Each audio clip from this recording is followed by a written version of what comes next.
ചുമ്മാ ഓട്ടോ അല്ല വിട്ടത്. അപ്പൻ അവസാനം തുള്ളിയും ചാടിയും ദൈവത്തെ സ്തുതിച്ചും ഇവിടെ വന്നപ്പോൾ അപ്പൻ്റെ ഇടുക്കും തെറ്റി. മിസ്രയീമിലെ രഥമാണ് അങ്ങോട്ട് വിട്ടത്. മിസ്രയീമിലെ രഥത്തിന് വെക്കുന്ന കുതിരയെന്ന് പറഞ്ഞാൽ കെടി കെട്ടിയ കുതിരയാ. ഫറവോന്റെ രഥത്തിന് കെട്ടുന്ന പെൺകുതിര. അതിനെ അങ്ങോട്ട് അമിച്ച് കെട്ടി അതിന് തേരാളികളേക്ക് ഇങ്ങോട്ട് വിട്ട് രഥം അങ്ങോട്ട് കനാനിലോട്ട് പോകുക. അപ്പോൾ രഥത്തിൻ്റെ കൊടിയുണ്ട്, കൊടിക്കൂറ ഇങ്ങനെ പാറിപ്പറക്കുക. അങ്ങനെ പാറിപ്പറക്കുമ്പോൾ പിള്ളേരപ്പച്ചനെ വിളിച്ചു, അപ്പച്ച ഇങ്ങോട്ട് വന്നിട്ട് അങ്ങോട്ട് നോക്കാൻ പറഞ്ഞു. നോക്കിയപ്പോൾ മിസ്രയീമിന്ന് യോസേപ്പച്ച രഥത്തിന്റെ കൊടിക്കൂറ കണ്ട് കൊടി ഇങ്ങനെ പാറിപ്പറന്ന് രഥം വരുന്ന അടുക്കും തോറും പുള്ളിക്ക് ചൈതന്യം ഉണ്ടായെന്ന. അപ്പനെ രഥത്തിലോട്ട് കയറ്റി കനാനിൽ നിന്ന് മിസ്രയീമിലോട്ട് എന്നെ പരിവാരത്തോടെ. അതാ അപ്പനെ ചെയ്ത്. നീ നിന്റെ നല്ല വണ്ടി അപ്പനെ അമ്മയും കയറ്റിയിട്ടുണ്ടോ? നീ പുതിയ വണ്ടി മേടിച്ചോണെ അവള് കയറി ഫ്രണ്ടിലിരുന്ന് ബെൽറ്റ് വിട്ട് ഉടനെ പറയാ, തള്ളേനെങ്ങാനും ഇരുത്തിയാൽ എൻ്റെ തനിനിറം എടി അമ്മച്ചിയും കൂടി എടുത്ത് കുമ്മച്ചി പുറകിലെങ്ങാനും വേണേ എന്നുവെച്ച് ഇവിടെ വന്ന അവള് ജീസസ് താങ്ക് ലോർഡ് ജീസസ്. ഊളത്തരവെല്ലാം. ഇതിനെയൊക്കെ എന്നാ ചെയ്യണം? അയ്യോ, അങ്ങനെ ചെയ്യുന്നവരുണ്ടെന്ന്. അവന് വല്ലതും മിണ്ടാൻ പറ്റുമോ? അമ്മയെ കയറ്റാൻ പറ്റുമോ? ഭാര്യയെ കയറ്റാൻ പറ്റുമോ? ഭാര്യയെ കയറ്റിയ അമ്മ വണങ്ങും, അമ്മയെ കയറ്റിയ ഭാര്യ വണങ്ങും. അയ്യോ, നമ്മളെന്തു ഒരു സ്തോത്രം പറ. നിങ്ങൾക്ക് ഞാൻ വേറെ തരാം. ഇവരുടെ കാര്യമാണ് പറഞ്ഞ് ഉണ്ടെന്ന്. അങ്ങനെ ഒത്തിരി കേസുകളുണ്ടെന്ന്. യോസേപ്പ് അപ്പനെ രഥത്തിലാണ് ഇങ്ങോട്ട് കൊണ്ടുവന്നത്. കൊണ്ടുവരിക മാത്രമാണോ? അവിടോട്ട് വന്ന് ഫറവോനെ മുഖം കാണിക്കാൻ കൊണ്ടുപോയി. കാര്യങ്ങളെല്ലാം പറഞ്ഞേച്ച് ഗോശേൻ ദേശം നല്ല ഫലപുഷ്ടമായ സ്ഥലമാ. ദേശം കൊടുത്തു, താമസിക്കാൻ ഏരിയ കൊടുത്തു, വേണ്ട ക്രമീകരണമല്ല എല്ലാം ചെയ്തു. 17 കൊല്ലം അവിടെ പാർത്തപ്പൻ. 17 അല്ല, കഞ്ഞിയും വെള്ളം കുടിക്കാതെ കിടക്കുകയല്ല, 17 കൊല്ലം. അത് കഴിഞ്ഞപ്പോഴാണ് അപ്പം മരിച്ചത്. അപ്പോൾ യോസേപ്പ് മുഖത്ത് വീണ് കരഞ്ഞ് അങ്ങനെ ആ ചുംബനം കൊടുക്കണം. ഇത് തന്തയ്ക്കും തള്ളയ്ക്കും വെള്ളം കൊടുക്കുകയല്ല, ഒരു തൂവാല പോലും മേടിച്ച് കൊടുക്കുകയല്ല, ജീവിച്ചിരിക്കുമ്പം വിളിക്കുകയല്ല, ചെല്ലുകയല്ല, അന്വേഷിക്കുകയല്ല. എന്നിട്ട് ചത്ത് കഴിയുമ്പോൾ അപ്പൻ്റെ ഫോട്ടോ ഉള്ള പോച്ചയിലും തെങ്ങയിലും മതിലേലും ചാച്ചൻ നിത്യത പോടാ കൂച്ച നിത്യത. ഞാൻ തമാശ പറഞ്ഞതല്ല. എന്നുവെച്ച് ഡെഡ് ബോഡി എടുക്കാൻ നേരത്തെ മാപ്പിള അല്ല കരണം പൊട്ടി വല്ല കണ്ണേ തേക്കണം ഒരച്ചേച്ച്. അന്തൊക്കെയും തള്ളയ്ക്കും വെള്ളം കൊടുക്കാതെ അന്വേഷിക്കാതെ മോങ്ങാൻ വന്ന.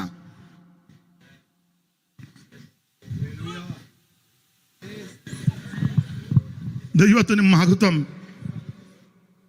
നിനക്ക് നന്മയുണ്ടാകുവാൻ നീ ഭൂമിയിൽ ദീർഘായുസ്സോടിരിപ്പാൻ കൺവശം വെക്കാനല്ല. അറിയാമല്ലോ.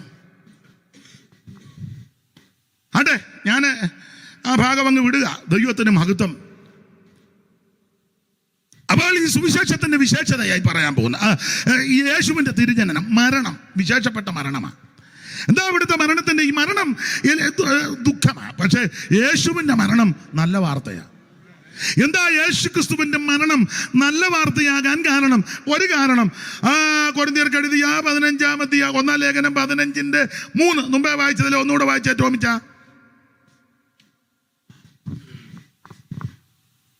ക്രിസ്തു നമ്മുടെ പാപങ്ങൾക്ക് വേണ്ടി തിരുവെഴുത്തുകൾ പ്രകാരം മരിച്ചു അടക്കപ്പെട്ടു. ആൻസർ അവിടെ ഉണ്ട്.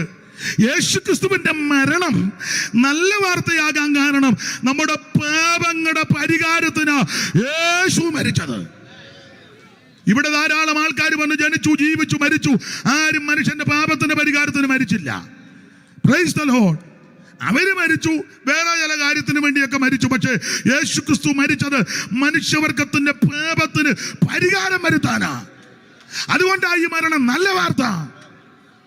ഞാൻ എപ്പോഴും പറയാം, യേശുവിൻ്റെ മരണം നല്ല വാർത്ത. അതന്നെ, അതിന് വേണ്ടയുണ്ട് കാര്യം. വാക്യങ്ങൾ എടുപ്പിക്കാൻ നേരമില്ല, പറഞ്ഞു വിട്ടേക്കെ. അറിയാമല്ലോ എല്ലാവർക്കും. ഒന്ന്, മരിക്കാനാണ് ഇങ്ങോട്ട് വന്നേ. നമ്മളെല്ലാം ജീവിക്കാൻ വന്നതാണ്. യേശു വന്നത് മരിക്കാൻ. തന്നെ യേശുവിൻ്റെ ഈ ഭൂമിയിലേക്കുള്ളതിനെ പറ്റി ഇങ്ങനെ ആക്കുന്നത്, മനുഷ്യപുത്രൻ വന്നത്, അങ്ങനെ എഴുതിയേക്കുന്നത്. മനുഷ്യപുത്രൻ വേറെ ഭാഗത്ത് ക്രിസ്തുയേശു പാപികളെ രക്ഷിപ്പാൻ ലോകത്തിൽ. അപ്പം യേശുവിനെ പറ്റി പറഞ്ഞില്ല, വന്നെന്ന. അതിൻ്റെ അർത്ഥം നേരത്തെ ഉണ്ടായിരുന്നു. ഇപ്പം ഞാൻ ഇങ്ങോട്ട് വന്നപ്പോൾ എന്നോട് പൊന്നച്ചാൻ ചോദിച്ചു എപ്പോഴാ വന്നേ, അതാ അതിൻ്റെ ന്യായമായ ചോദ്യം. അല്ലാതെ ഞാൻ വന്നിരുന്നോണ്ടേ എപ്പോഴാ ജനിച്ചേ, അത് ഇപ്പം ചോദിക്കുന്നത് ലോജിക്കല്ലല്ലോ. പക്ഷെ ഇപ്പോഴത്തെ ന്യായമായ ചോദ്യം എപ്പം വന്നു. അപ്പം ഞാൻ പറയും വന്നതേ ഉള്ളൂ, അല്ലെ ഇപ്പോഴാ വന്നേ എന്ന് പറഞ്ഞാൽ ഞാൻ നേരത്തെ ഉണ്ടായിരുന്നു. എവിടുന്നോ ഇങ്ങോട്ട് വന്നതാ. അപ്പൊ യേശു ക്രിസ്തു വന്നു എന്നാണ് എഴുതിയിരിക്കുന്നത്. അപ്പം നേരത്തെ ഉണ്ടായിരുന്നു. എവിടെ? സ്വർഗത്തിലെ. അവിടുന്ന് ഇങ്ങോട്ട് വന്നു. അത് സ്വർഗത്തിൽ കൗൺസിൽ കൂടിയാണ് ഇങ്ങോട്ട് അയച്ചത്, 40-ാം സങ്കീർത്തനം. അപ്പോൾ ഞാൻ പറഞ്ഞു പുസ്തക ചുരുളി ആ ഭാഗത്തേക്കൊന്നും ഇപ്പോൾ പോകുന്നില്ല. ഇവിടുത്തെ കൗൺസിൽ കൂടി ഇങ്ങോട്ട് അയച്ചു. വന്നത് എന്തിനാ? ഒന്ന്, മരിക്കാനാ വന്നേ. 2, കൂടെ പറയുമായിരുന്നു മരിക്കുമെന്ന്. മരിക്കും. അണ്ടാ ഒരു വാക്യം വായിച്ചോ ടോമിച്ച. മത്തായി 16:21. എല്ലാ വാക്യവും വായിപ്പിക്കാൻ നേരമില്ല.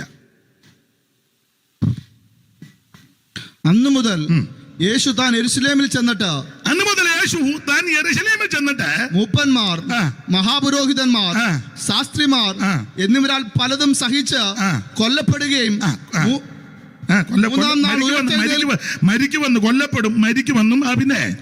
കൊല്ലപ്പെടുകയും 3-ാം നാൾ ഉയർത്തെഴുന്നേൽക്കുകയും വേണ്ടത് എന്ന ശിഷ്യന്മാരോട് പ്രസ്താവിച്ചു തുടങ്ങി. പ്രസ്താവിച്ചെന്നല്ല, അന്ന് മുതല് പ്രസ്താവിച്ചു തുടങ്ങി. അങ്ങനെ പഠിക്കുന്നതാണ് നല്ലത്. അന്ന് മുതല് എന്ന് പറഞ്ഞാൽ ഒന്ന് പറഞ്ഞേച്ച് അയ്യോ ഞാൻ അബദ്ധം പറഞ്ഞതാന്നല്ല പറഞ്ഞേ. അന്ന് മുതൽ പറയാൻ തുടങ്ങി മരിക്കും. ഇങ്ങനെ പറഞ്ഞ ഏത് നേതാവുണ്ട്? അപ്പം മരണത്തിൻ്റെ വിശേഷതയാ. 1, മരിക്കാനാ വന്നേ. 2, അന്ന് മുതൽ മരിക്കുമെന്ന് പറഞ്ഞ് തുടങ്ങി. 3, എങ്ങനാ മരിക്കുന്നെന്നും പറഞ്ഞു. പലതും സഹിച്ച്. വേറെ ഭാഗത്തുണ്ട് ഉപദ്രവങ്ങള്, അടി, ആക്ഷേപം, നിന്ന. അപ്പം എല്ലാ വാക്യം ഒടിപ്പിക്കുന്നില്ല. എങ്ങനെ മരിക്കുമെന്ന് യേശു പറഞ്ഞു. ഇങ്ങനെ പറഞ്ഞ ഏത് നേതാവുണ്ട്? 4, ഈ മരണത്തിന്റെ പിൻപിൽ ആരാണെന്ന് യേശു പറഞ്ഞു. മഹാപുരോഹിതന്മാര്, ശാസ്ത്രിമാര്, പരീശന്മാര്, അങ്ങനെ ഇവരാ ഇതിന്റെ പിൻപിൽ അണിയറ. അത് യേശു പറഞ്ഞു. ഇങ്ങനെ ആര് പറഞ്ഞു? 5, ഈ മരിക്കുമെന്ന് പറഞ്ഞു. 5, എവിടെ വെച്ച് മരിക്കുമെന്ന് യേശു പറഞ്ഞു? യെരൂശലേമിൽ. ഏത് നേതാവ് ഇങ്ങനെ പറഞ്ഞു? യേശു അല്ലാതെ. എവിടെ വെച്ച് മരിക്കും? യെരൂശലേമിൽ. 6, മരിക്കുമെന്ന് പറഞ്ഞിടത്തല്ല മരിക്കും എന്ന് പറഞ്ഞ് നിർത്തിയില്ല. മരിക്കുമെന്ന് പറഞ്ഞിടത്തെല്ലാം ചേർത്ത് പറഞ്ഞു ഉയർക്കും. അതും പറഞ്ഞു. ഇങ്ങനെ ആര് പറഞ്ഞു? ഇങ്ങനെ മരിക്കുമെന്ന് പോലും പറഞ്ഞില്ലല്ലോ. അല്ല, മരിക്കാൻ നേരത്ത് ഒന്നും പലരും നമ്മൾ ചോദിക്കല്ലേ അപ്പച്ചൻ എങ്ങനെയാ മരിച്ചത്? അപ്പച്ചൻ അങ്ങ് പോയി വല്ലതും പറഞ്ഞു, പിന്നെ ഒന്നും മിണ്ടിയില്ല. യേശു അങ്ങനല്ല. 1, മരിക്കാൻ വന്നു. 2, മരിക്കുമെന്ന് കൂടെ പറഞ്ഞു. 3, എങ്ങനെ മരിക്കുമെന്ന് പറഞ്ഞു. 4, ഇതിന്റെ പിമ്പിൽ ആരാണെന്ന് പറഞ്ഞു. 5, എവിടെ വെച്ച് മരിക്കുമെന്ന് പറഞ്ഞു. 6, മരിക്കുമെന്ന് പറഞ്ഞിടത്തെല്ലാം സ്റ്റോപ്പ് ചെയ്യാതെ പറഞ്ഞു ഉയർക്കുമെന്നും പറഞ്ഞു. 7, എപ്പോഴേലും ഉയർക്കുമെന്നല്ല പറഞ്ഞ, 3-ാം ദിവസം ഉയർക്കും. എന്നെ നിർത്തണോ? സമയമായോ? ആയിക്കോട്ടെ. അപ്പോൾ 3-ാം ദിവസം ഉയർക്കുമെന്നും പറഞ്ഞു. ഇതുപോലെ പറഞ്ഞ ഒരു നേതാവുമില്ല, യേശു മാത്രമേ ഉള്ളൂ. അല്ല, ഈ മരണം നല്ല വാർത്തയാണ് പറഞ്ഞത്. ദൈവത്തിന് മഹത്വം. ഞാൻ ആ ഭാഗം വിടുക. അപ്പോൾ എന്താണ് സുവിശേഷം? യേശു ക്രിസ്തു. അല്പം കൂടെ വിശദീകരണമാ കൊരിന്ത്യ ലേഖനം. യേശു ക്രിസ്തുവിന്റെ ജനനം, മരണം, അടക്കം, ഉയർപ്പ്, ഇതാ സുവിശേഷം. ഇനി എന്തിനാ സുവിശേഷം? തീത്തോസ് 2:11 ഒറ്റവാക്കി പറയാം, സകല മനുഷ്യനും രക്ഷപ്പെടാൻ. അതിനാ സുവിശേഷം. ഒരു ഏരിയയോ ഒരു വിഭാഗക്കാരോ ഒരു മതക്കാരോ സംഘടനക്കാരോ ഒന്നുമല്ല, സകല മനുഷ്യനും. വായിച്ച് 2:11 തീത്തോസ്. സകല മനുഷ്യർക്കും രക്ഷാകരമായ ദൈവകൃപ. മതി, തെളിഞ്ഞല്ലോ. സകല മനുഷ്യർക്കും രക്ഷാകരമായ. നീ ഹൈന്ദവനോ മുസ്ലിം സഹോദരനോ ബുദ്ധനോ ജൈനനോ പാഴ്സിയോ നാമധേയ ക്രിസ്ത്യാനിയോ നിരീശ്വരവാദിയോ കറുത്തതോ വെളുത്തതോ ഇരുനിറമോ പണ്ഡിതനോ പാമരനോ കുചേലനോ കുബേരനോ ആരും ആയിക്കൊള്ളട്ടെ, ദൈവത്തിന് ഇതൊന്നും വിഷയമല്ല. ആമൻ. സുവിശേഷം എന്തിനാണെന്നറിയാമോ? സകല മനുഷ്യനും രക്ഷപ്പെടാൻ. ഹല്ലേലൂയ. ഇതൊരു വിഭാഗക്കാരുടെ കുത്തകയല്ലെന്ന്. സകല മനുഷ്യനും രക്ഷപ്പെടണം. അല്ലാതെ ഞങ്ങൾ മാത്രം രക്ഷപ്പെട്ടാൽ മതി, വേറൊരുത്തനെല്ലാം പോട്ടെന്നല്ല. സകല മനുഷ്യരും. ദൈവത്തിന് മഹത്വം. ഓടിച്ചു പറയാ എന്താണ് സുവിശേഷം? യേശു ക്രിസ്തു. എന്തിനാ സുവിശേഷം? സകല മനുഷ്യനും രക്ഷപ്പെടാൻ. ഇനി ആരോടാ പറയേണ്ടത്? വായിച്ചേ ടോമിച്ച. മർക്കോസ് 16:15 മർക്കോസ് 13:10. ചടിയടാന്ന് വായിച്ചോ, നിർത്തുക. എല്ലാം അറിവുള്ള വാക്യമല്ലേ? മർക്കോസ് 16:15 13:10. പിന്നെ അവൻ അവരോട്, നിങ്ങൾ ഭൂലോകത്തിലൊക്കെയും പോയി സകല സൃഷ്ടിയോടും സുവിശേഷം പ്രസംഗിക്കുക. സകല സൃഷ്ടികളും ഇത് കേൾക്കണം. അതെന്തിനാന്ന് ചോദിച്ചാൽ, വേറൊരു ചിന്തയെ പറഞ്ഞാൽ, ഈ സൃഷ്ടികളെല്ലാം ഞരങ്ങിക്കൊണ്ടിരിക്കുക. സൃഷ്ടിക്കെല്ലാം ഒരു വീണ്ടെടുപ്പുണ്ട്. നമ്മളൊരു പാട്ട് പാടുകയല്ലേ, സർവ്വ സൃഷ്ടികൾ ഏകമായി ഏങ്ങിടും രോദനം. കേൾക്കും. സർവ്വ സൃഷ്ടികൾ ഞരങ്ങുക. എന്തിനാ? ഇതിനൊരു വീണ്ടെടുപ്പുണ്ട്. അപ്പൊ സകല സൃഷ്ടികളോട് സുവിശേഷം അറിയിക്കണം. മർക്കോസ് 10:13. എന്നാൽ സുവിശേഷം മുമ്പേ സകല ജാതികളോടും പ്രസംഗിക്കണം. അപ്പൊ സകല ജാതികളും ഇത് കേൾക്കണം. ഈ ജാതിയും മതവും വർഗവും മരണമൊക്കെ മനുഷ്യനൊപ്പിച്ച വിനകൃതിയാ. വേദപുസ്തകം പഠിപ്പിക്കുന്നത് ഈ ഭൂമിയിൽ പാർക്കുന്ന സകല മനുഷ്യനും ഒറ്റയൊരുത്തന്റെ സന്തതിയാ. അതല്ലേ 17:24 അറിവുള്ള വാക്യമാ. അപ്പോസ്തല പ്രവൃത്തി 17:24. 24 26 ഒന്ന് വായിച്ചേ ടോമിച്ച. ഭൂതലത്തിലെങ്ങും കുടിയിരിക്കുവാൻ അവനൊരുത്തിൽ നിന്ന് മനുഷ്യജാതിയെ ഉളവാക്കിയെന്ന 26 24 ലോകവും 26 ഭൂതലത്തിലെങ്ങും കുടിയിരിപ്പാൻ അവൻ ഒരുത്തരിൽ നിന്ന് മനുഷ്യജാതിയൊക്കെ ഉളവാക്കി. സകല എണ്ണോ ഒറ്റ ഒരുത്തൻ്റെതാണ്. അന്നേരം നമ്മൾ പറയുക, ഞാൻ ഇച്ചിരി കൂടിയതാ, മറ്റവൻ ഇച്ചിരി. ഞങ്ങൾ കുണ്ടറ പണിക്കരാ, ഉടനെ മറ്റവൻ ഞങ്ങൾ കുണ്ടറ തരകൻ, ഉടനെ മറ്റവൻ കുണ്ടറ മുതലാളി, അത് അടൂര. ഞങ്ങൾ മുതലാളി, മറ്റവൻ തരകൻ, മറ്റവൻ പണിക്കൻ, പിന്നെ വേറെ ഏതാണ്ട് ഒരെണ്ണം കൊണ്ടുണ്ട്, വൈദ്യൻ, അത് നമ്മുടെ തേവലക്കര. എന്നതാടാ ചുമ്മാ ഊളം വർത്താനമെല്ലാം പറഞ്ഞു. നിങ്ങളും ബൈബിൾ വിശ്വസിക്കുന്നില്ലല്ലേ? ഞാൻ ബൈബിള് വിശ്വസിക്കുന്ന ആളാ. നീ പണിക്കാനാന്നേലും തരകനാന്നേലും വൈദ്യനാന്നേലും മുതലാളിയാന്നേലും പിള്ളയാന്നേലും ആരാന്നേലും സകല എണ്ണ ഒറ്റ ഒരു തന്നെതാ. മോന്ത തെളിയുന്നില്ലല്ലോ പറഞ്ഞിട്ട്, സത്യം പറഞ്ഞിട്ട്. തെളിയത്തില്ല. ഒന്ന് കേൾപ്പിക്ക് തോമിച്ചാ വായിച്ച. ഭൂതലത്തിലെങ്ങും കുടിയിരിപ്പാൻ. എടാ പൊട്ടാ, ഭൂതലത്തിലെങ്ങും കുടിയിരിക്കാൻ അവൻ ഒരുത്തരിൽ നിന്ന് മനുഷ്യജാതിയെ മുഴുവൻ ഉളവാക്കി. ഈ ലോകത്തിൽ പാർക്കുന്ന സകല മനുഷ്യരും ഒറ്റ ഒരുത്തന്റെ സന്തതിയാ. അതുകൊണ്ട് ആ സുവിശേഷം എല്ലാവർക്കും ആവശ്യം. സകല മനുഷ്യരും രക്ഷപ്പെടണം. എന്നാ ഈ ഭാഗം കട്ട് ചെയ്യണമെന്നാണോ ചെന്ന് പറഞ്ഞു കൊടുത്തേ? പിന്നെ എന്നാ പറഞ്ഞേ? പോവാന്ന പൊക്കോ. ഞാനോടത്ത് നീ അവിടെ ചെന്ന് ഇതങ്ങ് കട്ട് ചെയ്തേക്കണം. അയാൾ അങ്ങനെ വായി വരുന്നതെല്ലാം ഇതങ്ങനെ കട്ട് ചെയ്താ ഞാൻ സകല മനുഷ്യനും രക്ഷപ്പെടണം. ദൈവത്തിന് മഹത്വം. അപ്പൊ അതുകൊണ്ട് എന്താ സുവിശേഷം? യേശു ക്രിസ്തു. എന്തിനാ സുവിശേഷം? സകല മനുഷ്യനും രക്ഷപ്പെടാൻ. ആരാ കേൾക്കേണ്ടത്? സകല ജാതികളും ഇത് കേൾക്കണം. അതെന്നാ? ഇതെല്ലാം ഒറ്റ ഒരുത്തന്റെ സന്തതിയാ. അതുകൊണ്ട് സഭയെ വരുന്ന നീ ഞാൻ ഇച്ചിരി കൂടിയവനാ, മറ്റവൻ കുറഞ്ഞവനാ, മിണ്ടിപ്പോകരുത്. നിന്റെ അടിവയറ്റ് തീ കത്തിക്കും ദൈവം നീ വെളച്ചിലെടുത്താൽ. എന്നാൽ ഒരുത്തൻ പറയാ ഞങ്ങള് സിറിയനാ, മറ്റവനോ അവര് പറഞ്ഞ അവൻ മരക്കാനാണ്. എടാ നിന്റെ സഭയെ വന്ന് ഞങ്ങൾ പണിക്കരാ, ഞങ്ങൾ വൈദ്യരാ, ഞങ്ങൾ മുതലാളിയാ, മറ്റവൻ അവൻ മരക്കാനാന്ന്. നിന്നിലും നല്ലതവനാ.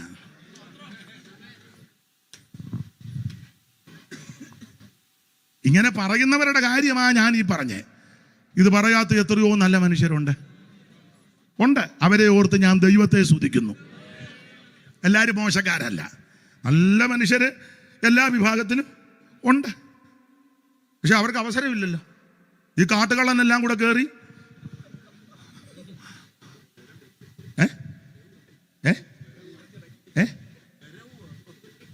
എനിക്ക് മനസ്സിലായി.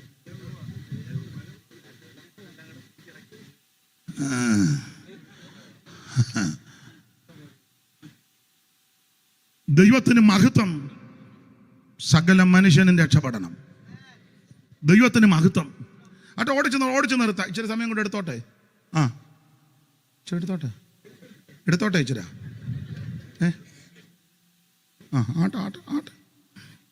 വളരെ സന്തോഷം. ദൈവത്തിന് മഹത്വം. അപ്പൊ എന്താ സുവിശേഷം? യേശു ക്രിസ്തു. എന്തിനാ സുവിശേഷം? സകല മനുഷ്യനും രക്ഷപ്പെടാൻ. ആര് കേൾക്കണം? സകല ജാതികളും കേൾക്കണം. എല്ലാരും കേൾക്കണം. അതിനാ ഇത് കേൾക്കാൻ കൊള്ളാവുന്നതാ.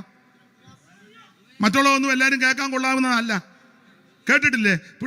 നമ്മൾ പ്രായമുള്ളവർ വർത്താനം പറഞ്ഞാൽ അമ്മമാരും അപ്പന്മാരും എന്തുവാടാ കീഴൊക്കെ ഇരിക്കുന്നത്? എന്നാ കേൾക്കാനാ? മൂത്തവര് വർത്താനം പറയുന്നതിൻ്റെ. അപ്പൊ മൂത്തവർ അത്രയൊക്കെയാ പറയുന്നത്. കൊച്ചുങ്ങൾക്ക് കേൾക്കാൻ. ഇപ്പൊ നേരെ തിരിഞ്ഞു കൊച്ചുങ്ങള് അമ്മച്ചി എന്തിനാ ഇവിടെ വന്നിരിക്കുന്നത് ഞങ്ങൾ വർത്താനം പറയുന്നത്. കൊച്ചുങ്ങൾ അതിന്റെ അപ്പുറത്തതാ പറയുന്നത്. ചുരുക്കി പറഞ്ഞ പ്രായമുള്ളതും കൊള്ളാം, ഇടത്തരവും കൊള്ളാം, സകല എണ്ണവും ആർക്കും കേൾക്കാൻ കൊള്ളാത്തതൊക്കെയാ പറയുന്നത്. പക്ഷെ എല്ലാവർക്കും കേൾക്കാൻ കൊള്ളാവുന്നതാ സുവിശേഷം. എല്ലാവർക്കും കേൾക്കാം, എല്ലാവർക്കും കേൾക്കാം. പ്രായമുള്ളവർക്കും കേൾക്കാം, പിള്ളേർക്കും കേൾക്കാം, യൗവനക്കാർക്കും കേൾക്കാം. പാമൻ സ്വത്ത് ഏത് വിഭാഗത്തിൽപ്പെട്ടവർക്ക് കേൾക്കാൻ കൊള്ളാവുന്നതാണ് സുവിശേഷം. Praise the Lord. എല്ലാവർക്കും സുവിശേഷം കേൾക്കാം. അപ്പൊ എല്ലാവർക്കും വേണ്ടി ആ സുവിശേഷം. സകലരും രക്ഷപ്പെടണം. അതിനാ. ഇനി എങ്ങനെയാ ഇത് പറയേണ്ടത്? അതാ മുമ്പേ വായിച്ച 5-ാം വാക്യം. ഞങ്ങളുടെ സുവിശേഷം വചനമായി മാത്രമല്ല. തെസ്സലോനിക്കർക്ക് എഴുതിയ 1-ാം ലേഖനം 1-5 മുമ്പേ വായിച്ചില്ലേ? ഞങ്ങളുടെ സുവിശേഷം വചനമായി മാത്രമല്ല, ശക്തിയോടും പരിശുദ്ധാത്മാവോടും ബഹുനിശ്ചയത്തോടും. ഇങ്ങനെ ഇത് പറയണ്ട, ഇങ്ങനെ പറയണം. ദൈവത്തിന് മഹത്വം. ശക്തിയോടും പരിശുദ്ധാത്മാവോടും ബഹുനിശ്ചയത്തോടും സുവിശേഷം പറയണം. അത് കേൾക്കേണ്ടത് എങ്ങനെയാണ്? 6-ാം വാക്യം. ബഹുകഷ്ടം സഹിക്കേണ്ടി വന്നിട്ടും പരിശുദ്ധാത്മാവിനെ സന്തോഷത്തോടെ വചനം കൈക്കൊണ്ട്. ഒരു ഭാഗവും കൂടെ പറഞ്ഞ ആ ഭാഗം അങ്ങ് വിടാം. എന്താ അത്? സുവിശേഷത്തിന്റെ വിശേഷതയാ. എല്ലായിടത്തും ഞാൻ പറയുന്ന കാര്യമാണ്. അല്ല, ഇത് പറയണമല്ലോ. സുവിശേഷത്തിന്റെ വിശേഷത. സുവിശേഷത്തിന് ഒത്തിരി വിശേഷതയുണ്ട്. എന്താ വിശേഷത? ചടികടാന്ന് വായിക്കണേ. ചടികട റോമാലേഖനം 1:16. എല്ലാവർക്കും അറിവുള്ള വാക്യമാണ്, പക്ഷേ എന്നാലും അറിഞ്ഞിരിക്കണം. റോമാലേഖനം 1:16 സുവിശേഷത്തിന്റെ വിശേഷത. ഒന്ന്, ഇത് രക്ഷിക്കുന്ന മാർഗമാണ്. 1:16 വായിരേ. സുവിശേഷത്തെ കുറിച്ച് എനിക്ക് ലജ്ജയില്ല. വിശ്വസിക്കുന്ന ഏവനും, ആദ്യം യഹൂദനും പിന്നെ യവനനും, അത് രക്ഷയ്ക്കായി ദൈവശക്തിയാകുന്നുവല്ലോ. ശ്രദ്ധിക്കുക, സുവിശേഷത്തിന്റെ വിശേഷത. ഒന്ന്, ഇത് രക്ഷിക്കുന്ന മാർഗമാ. ഇന്ന് രാത്രി നിന്നെ രക്ഷിക്കുന്ന ഒരേ ഒരു മാർഗം സുവിശേഷമാ. നിന്റെ കുടുംബത്തെ രക്ഷിക്കും, നിന്നെ രക്ഷിക്കും. മറ്റൊരുത്തനും രക്ഷയില്ല. യേശു ക്രിസ്തു മാത്രം രക്ഷകൻ. ഒന്ന്, ഇത് രക്ഷിക്കുന്ന മാർഗമാണ് എന്ന് പറഞ്ഞാൽ ഈ രക്ഷ കരസ്ഥമാക്കുവാൻ ഭൗതിക വസ്തു ഒന്നും കൊണ്ട് കൊടുക്കണ്ട. ആട് വേണ്ട, കാട് വേണ്ട, മാട് വേണ്ട, കോഴി വേണ്ട, ആമൻ സ്വത്ത് ഏത്തക്കൊല വേണ്ട, പൂവങ്കൊല വേണ്ട, ആമൻ അരി വേണ്ട, പൊരി വേണ്ട, തുണി വേണ്ട, മണി വേണ്ട, കിണി വേണ്ട, ഒന്നും വേണ്ട. ആമൻ അയന്ന ഇതൊന്നും അങ്ങോട്ട് കൊണ്ടുവന്നിട്ട് കാര്യവുമില്ല. അതന്നെ, ഇത് മുഴുവൻ സൃഷ്ടിച്ചവൻ ദൈവമല്ലേ? സൃഷ്ടിച്ച ദൈവത്തിൻ്റെ കൊണ്ട് നീ ഇതുകൊണ്ട് കൊണ്ടുവന്നിട്ട് എന്നെ എടുക്കാനാ? അത് അങ്ങനെയാണെന്നുള്ള പുസ്തകത്തിൽ വാക്യം വായിച്ച് മീഖ പ്രവചനം 6-ാം അധ്യായത്തിൻ്റെ 6-ാം വാക്യവും പെട്ടെന്നൊന്ന് വായിച്ചേ. മീഖ 6:6 ഇതുമായിട്ട് അങ്ങോട്ട് ചെന്നിട്ട് ഗുണമൊന്നും വരികയല്ലെന്നാണ് എഴുതി വെച്ചിരിക്കുന്നത്. വായിച്ചേ മീഖ 6:6 പെട്ടെന്ന് വായിരേ. മീഖ എന്തൊന്നുകൊണ്ട് ഞാൻ യഹോവയുടെ സന്നിധിയിൽ ചെന്നു. എന്തോന്നും കൊണ്ട് അങ്ങോട്ട് ചെല്ലുന്നു. അത്യുന്നത ദൈവത്തിന്റെ മുമ്പാകെ കുമ്പിടേണ്ടു. പിന്നെ ഹോമയാഗങ്ങളോടും 1 വയസ്സ് പ്രായമുള്ള കാളക്കിടാക്കളോടും കൂടെ അവന്റെ സന്നിധിയിൽ ചെല്ലണമോ? ചെന്നിട്ട് കാര്യമില്ലെന്നാ. പിന്നെ 1000 ആട്ടുകൊറ്റലിലും 10,000 തൈലനദിയിലും യഹോവ പ്രസാദിക്കുമോ? അപ്പൊ ഇത് തൈലനദി കൊണ്ട് കൊടുത്തിട്ടോ തൈലം കൊടുത്തിട്ടോ എണ്ണ കൊടുത്തിട്ടോ ഇത് ഭൗതിക വസ്തുക്കൾ കൊടുത്തിട്ടോ ഒന്നും കാര്യമില്ലെന്ന്. ഇതെല്ലാം ദൈവം സൃഷ്ടിച്ചതല്ലേ? അതെ, ഉണ്ടാകട്ടെ എന്ന് പറഞ്ഞപ്പോ മുഴുവനും ഉണ്ടാക്കിയവനാ ദൈവം. സമുദ്രത്തെ നോക്കി വെച്ച് പറഞ്ഞു കൂട്ടമായിട്ട് ജനിക്കട്ടെന്ന്. തിമിങ്ങലം മുതൽ ചൂട വരെ, എൻ്റെ ഭാഷയില, തിമിങ്ങലം മുതൽ ചൂട് വരെ. അന്നേരം നീ 2 നെന്മീൻ്റെ വാലയെ പിടിച്ചുകൊണ്ട് ദൈവത്തിന് 2 നെന്മീൻ. സ്വർഗത്തിരുന്ന ദൈവം 2-ാം സങ്കീർത്തനത്തിൽ ചിരിക്കുന്നെന്ന് പറഞ്ഞ പോലെ ദൈവം ചിരിക്കുക. വിട്ടി തിമിങ്ങലത്തെ വരെ ഉണ്ടാക്കി എനിക്കാന്നോടാ നിന്റെ 2.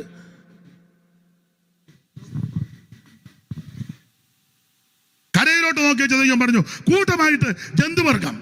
ഇന്നത്തെ രീതി അനുസരിച്ച് പുറകിലോട്ട് പോകുന്നില്ല. ആന മുതൽ അരണ വരെ